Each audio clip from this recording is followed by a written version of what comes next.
Welcome to Channel 18 News. I'm Jim Rogers. We hope you had a good Thanksgiving.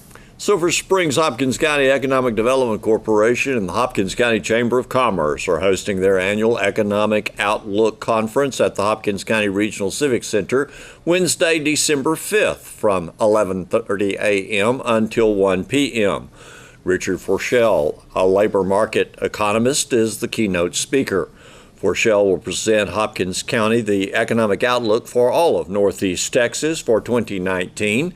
Tickets are available and lunch will be provided at the event. For further information, contact the Hopkins County Chamber of Commerce. Hopkins County Commissioners Court meets Monday, 9 a.m. to review monthly reports from county offices and other regular business. The meeting is on the first floor courtroom of the county courthouse.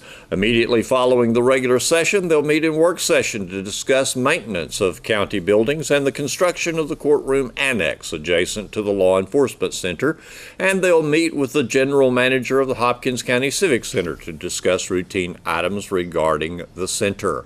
A budget workshop is also scheduled.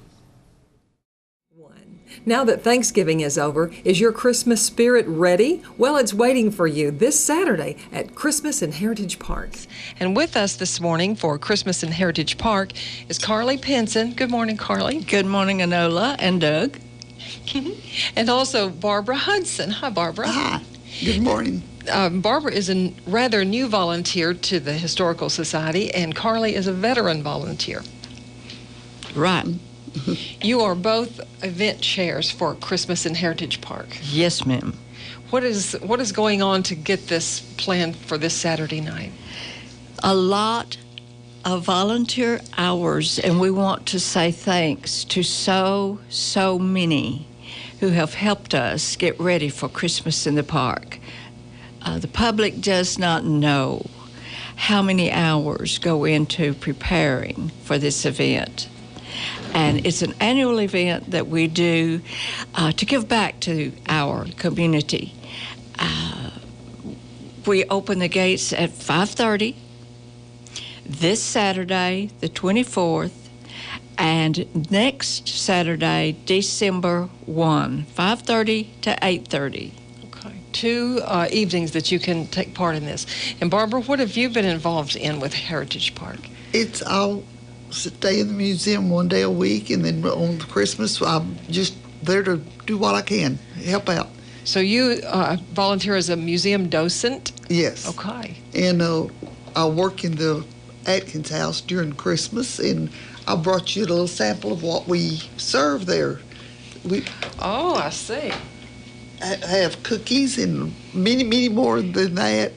It's brought by a lot of donations. Okay, and that looks fabulous. We have punch and coffee. Okay, we'll have that on the this coming Saturday night in the Atkins house. Is that where refreshments are served? Yes, ma'am. Yes. Okay. So, if you haven't been to Heritage Park, there's so many different buildings there to visit. Yes. There's so many trees that are lit up. It's just a winter wonderland. Yes. It's a winter wonderland, but it's more than that. It's stepping back into the past. We try to remind people of our heritage and that there was once Christmas that was simple. We try to bring back part of that. Some of our people that get to come to our event now were attenders to that event when they were children. Now they come back and bring their children, and that's what it's all about, tradition. There's going to be several things going on in the buildings. Yes. And is it something like Folk Festival, but only at night and dressed for Christmas? It is only at night. Like I said, 5:30, we open the gates. Santa visits with the children in the Smith Gregg house. That's at the back of the park. There's goodies and punch and coffee served in the Atkins house. And in the house, visiting with Santa, and in one of the rooms there, the kiddos can get hot chocolate and cookies. The Vaden cabin will be open. There will usually, if possible, we have We let the kids do some marshmallow roasting. That's always fun. That's an open fireplace there. Yes, yes. There's music in the chapel. And this Saturday, the First United Methodist Church Bells will be performing. They're just a tradition. They're the first performers at each event at Christmas, and they've done that for years. That's so wonderful. Following them, Elena Tatum Sanders will be doing a sing-along, asking the group in the chapel to sing with her Christmas carols. That's great. And we will have strolling carolers out on, among the people for this Saturday night. So there's a lot to see and do. You know, I think marshmallow roasting is exciting for children, especially, I mean, who of us can say we've really done that over an open fireplace? It's so rustic, but it's so beautiful, the shadows in there and the light. Yes. And that's in the Vaden cabin. Yes. And Barbara can tell you about the general store. Kids love that. They can buy ornaments for their tree or little presents from days gone by, and they love it, seem to love it. And we have a lot of Christmas decorations this year. So. And the door prizes. Oh, yes. Oh, we'll draw for door prizes, I guess, about every hour or 2 hours out there. So there's a lot of different door prizes for people.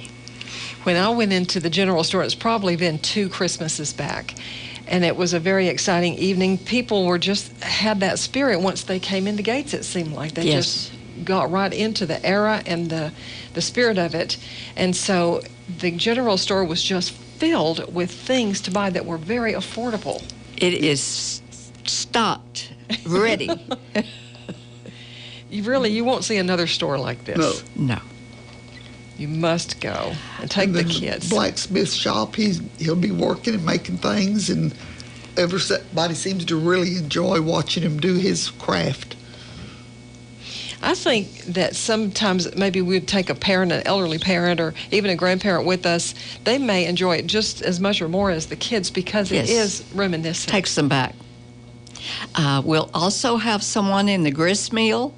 The grist mill is something that gets skipped over a lot of times, but it is a building that takes people back, and we will have someone to show corn grinding and tell the story and history of the grist mill. There's a lot to see in there, so you don't want to miss it.